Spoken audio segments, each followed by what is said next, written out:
with John of Patmos.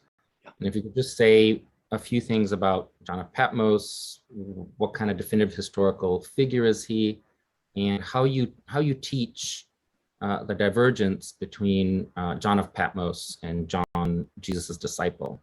Yeah, it's a great question. So the answer is we don't know anything about John of Patmos from any historical source except for the book of Revelation itself. There were later discussions by church fathers early on in the 2nd century about who this John was, and was he the disciple of Jesus, John the son of Zebedee. It was almost always thought that the 4th gospel, the Gospel of John, was written by John the son of Zebedee. And so people wondered, was the book of Revelation also written by that person? In the 3rd century, interestingly, there was a prominent intellectual in Christianity named Dionysius, who is a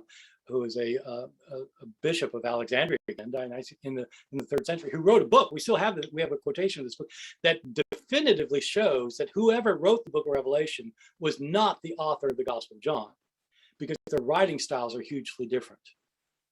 And that's what scholars think today. It's a different person. And so even in early Christianity, they developed the idea that there were 2 Johns, John, the son of Zebedee, and John the elder, who was John of Patmos, the one who wrote the book of Revelation. That might be right. The interesting thing is that the Gospel of John, the author does not tell us his name and does not claim to be John, but we call that one John.